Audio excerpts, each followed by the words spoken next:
So I'm filming this in the same room as a Yorkie and two rats, so if you hear any like noises in the background, that's probably what you're hearing. So hi guys! Remember like 2 months ago when I said that I was going to be filming more like personal, like get to know me type videos? Guess it's time that I cash in on that, huh? Sierra doesn't break any promises, she just, delays them until hopefully you forget about the fact that she made the promise in the first place. Why do I keep doing this? So anyway, my name is Sierra. Welcome to my channel. I'm a master's student getting my degree in English. I enjoy horror movies. I want to be a writer. And on top of all of those things, I am bisexual, pansexual, queer. I really don't care what you call me. I normally refer to myself as bisexual. But that's not necessarily because that's the term that I think describes me the best. It's mostly just because when I was a kid, it may as well have been the Stone Ages as far as queer representation goes. I'm only 24 years old now, and yet I already feel like I'm like an elder gay or something like that. When I was a kid, I only knew of 3 sexual orientations, and that was straight, gay, and bisexual. So when I started to identify myself as something other than straight, the term that I always used, why are you so sad? You make me so sad. The term that I always used was bisexual. It wasn't until quite a few years later that I discovered the term pansexual, and my response to that was, isn't that just bisexual? My opinion on pansexuality has changed over the years. If you were to ask me nowadays how I would define the difference between bisexual and pansexual, I would say that bisexual is an older term that was coined back in the days when we used to think of gender as a binary. Pansexual is a more modern term that recognizes gender as being a spectrum, there being a wide array of different types of genders and gender identities and stuff like that. I probably identify more with pansexual, but I'm just so used to referring to myself as bisexual that that's where I am now. I'm the elder bi. I also identify strongly with the term queer just because it's a term that I think can be used for pretty much anybody. Like, as long as you are questioning of your gender identity or your sexual orientation, you can fall under that queer umbrella, so I just kind of like how open it is. So how did I know that I was first bisexual, pansexual, queer, not straight, whatever? The first time that I realized that I wasn't straight was when I was 10 years old, and I identified the fact that I was noticing both boys and girls, and I just thought to myself, maybe I'm bisexual. And I thought that I was so smart. I thought that I was so ahead of the game. I was like, there are adults that haven't figured this shit out. Look at me. I already know who I am. Oh, young and naive Sierra. From that point forward, I did more or less stick with that idea that I was bisexual. That was always what I'd go back to, end of day. But I'm gonna take you on a journey. Spoiler warning. This is not a journey that's gonna have like an oh my god Disney movie happy ending. Like, I'm not married. I haven't found the love of my life. The happiest ending that you're gonna get out of this is that now I'm capable of making this video. Which is happy to some people, I guess. Yay! You get to watch it. Yay! So, timeline of me coming to terms with my sexual orientation. 10 years old, I figured out that I'm not straight. Okay, so we've got a starting point. Let's move forward. 12 years old. One of my best friends in school came out as bisexual, and I didn't tell her that I was also bisexual. But in my head, I kind of like had a little mini celebration, because I was like, oh my god, me too. We're one and the same, like twinsies. And I went home, and I told my mom that my friend had come out as bisexual because I was so excited for her. Like, this was so great. We'd be able to, like, I don't know, I'd come out to her and we'd, like, talk about cute girls and talk about cute boys, and it would just be a great, like, it would be a blast. Let's get ready for a lifetime of being happy and bi together, okay? The first thing that my mom told me, that bisexuality was primarily a transition sexual orientation, and that a lot of gay people would use it as a way to come out without coming all the way out of the closet. And Shortly after that, my friend came out as gay. So that kind of confirmed that to me, that bisexuality maybe didn't exist. And I want to make it clear right now that I don't fault my mom, and I don't fault a 12-year-old kid for using bisexuality as a stepping stone in their realization of their own sexual orientation. I don't think that anyone was at fault in this situation.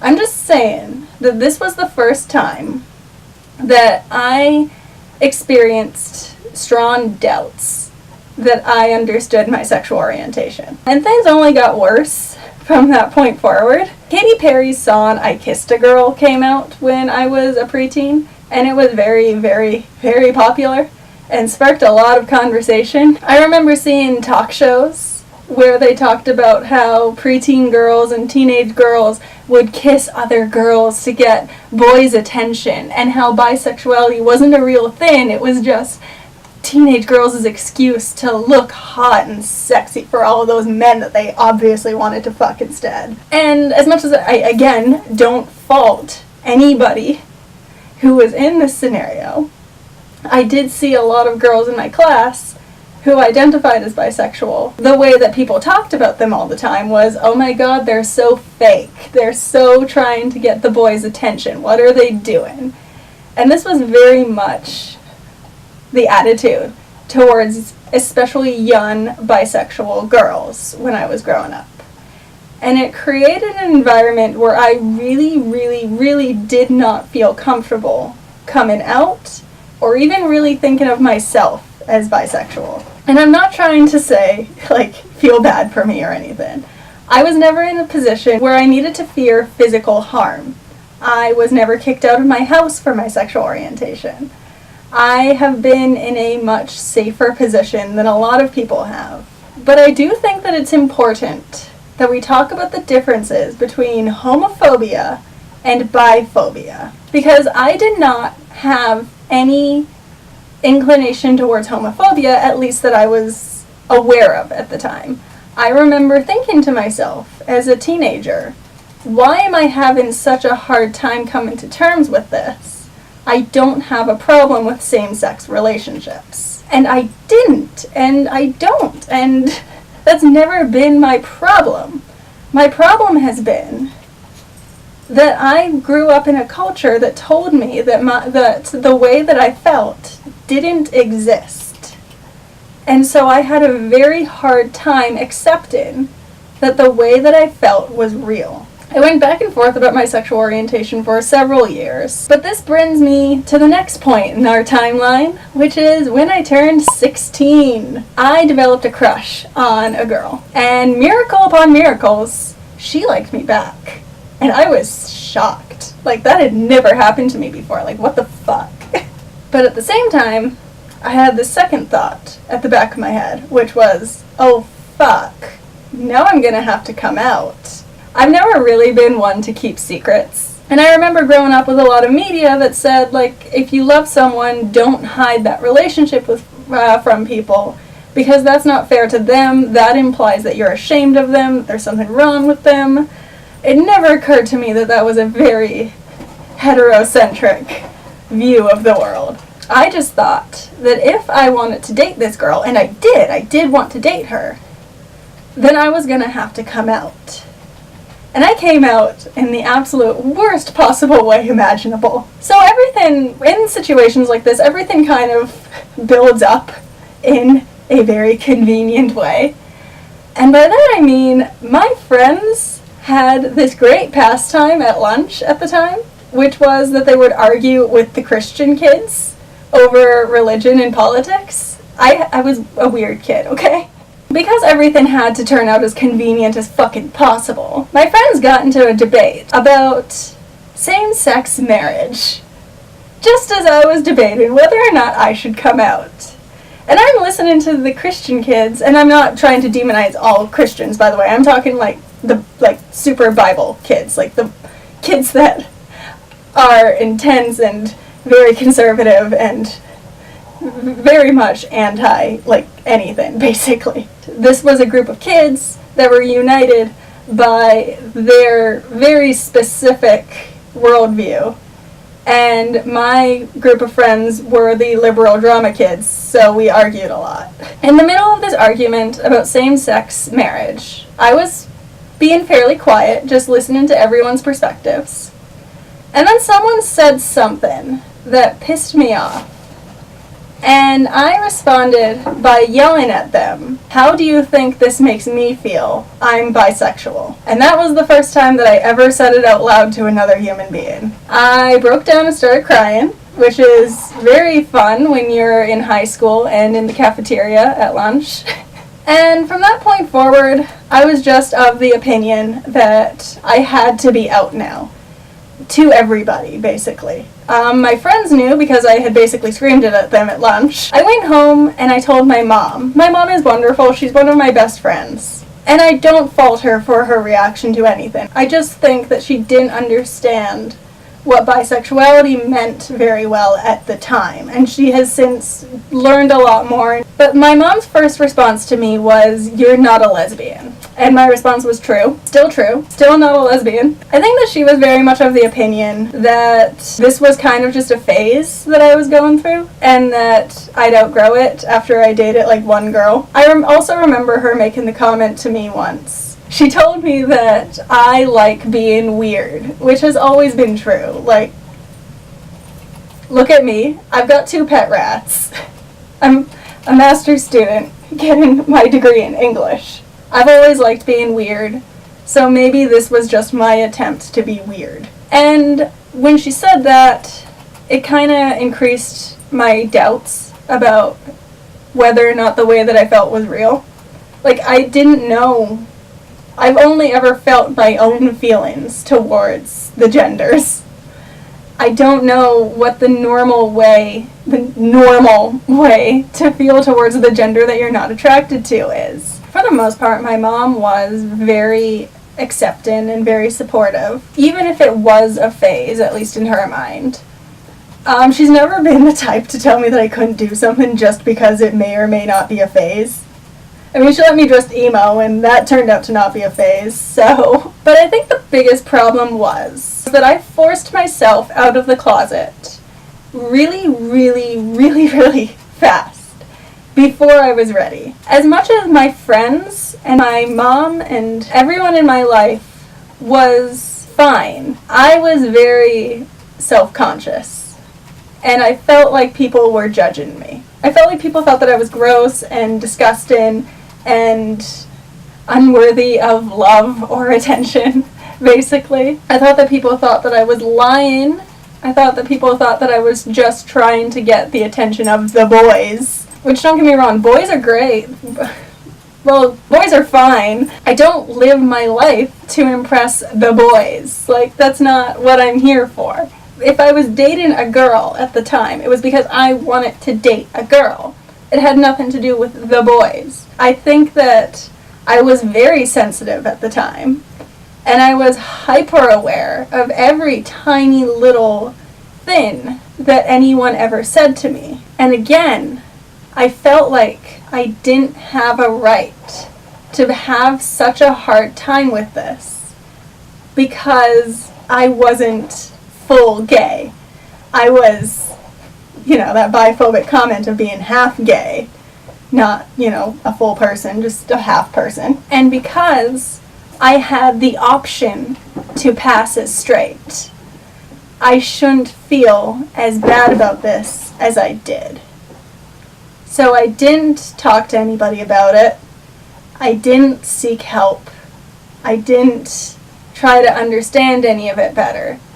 I tried to push it down because I didn't feel like I had a right to feel the way that I did if I felt this way at all. My sexual orientation is not the only reason why I developed a very low self-esteem around the time that I turned 18, but it is one of the things. When I turned 18, I couldn't handle feeling like people were judging me anymore. And the way that I thought of it was that I just wanted to return to factory settings. I didn't want anyone to think that I was anything other than what they would assume automatically upon meeting me, which was that I was straight. So when I was 18, I told everybody that being bisexual was just a phase, and that I had gotten over it, and that I was actually straight. And I still remember that the first time that I told my mom that, I started crying because I didn't want to do this. But at the same time, I wasn't ready to be out of the closet yet. The next couple of years were uneventful because, for reasons that are both related to this and not, I developed depression. Some pretty crippling depression and anxiety that lasted for a couple of years. Pretty much all that I did during this time was go to school. I honestly started to think that maybe I had made up that whole being bisexual thing, and that maybe I was actually asexual. Because during the time that I had depression, I just didn't experience attraction towards anybody, ever. I didn't have crushes, I didn't want to date, I didn't want to do anything. So I started to think that maybe I had just made it all up. Maybe I had never felt that way. Maybe it was all just some weird fever dream. I'm not trying to discredit asexuality as a legitimate sexual orientation that is completely independent from mental health. I'm not trying to say that asexuality is a mental health condition or anything. I'm just saying that while I was depressed, I didn't personally experience attraction. My experience of thinking that I was asexual was not real asexuality. If you want to hear actual asexual people talk about actually being asexual, there are tons of them on YouTube. Please look them up. They're real, they exist, they're great, they're valid, I love you, you're beautiful. As my depression lessened, I began to realize that I wasn't asexual, and at the age of 20, as I start to move out of the label of asexual, I publicly came out as bisexual. And by publicly, I mean I wrote a Facebook post about it. Nothing in particular prompted me. I just had a moment of fuck this depression, fuck this low self-esteem, fuck this denial. This is who I am. I'm gonna be proud of it. So I wrote a Facebook post and shared it with literally everybody that I have ever met. And the response that I got was overwhelmingly positive. Everyone was very accepting and very loving and very supportive, including people that I did not expect to be. So you'd think that that would be the end of the story, right? I had this moment of, self-love, and everyone was positive and loving and supportive. You'd think that that would be the end of the story. But no, my internalized biphobia continued to plague me for years afterwards. And by that I mean, I continued to tell myself that bisexuality doesn't exist and that I wasn't actually bisexual, and that this was all just a stepping stone towards my true form, which is I'm a lesbian.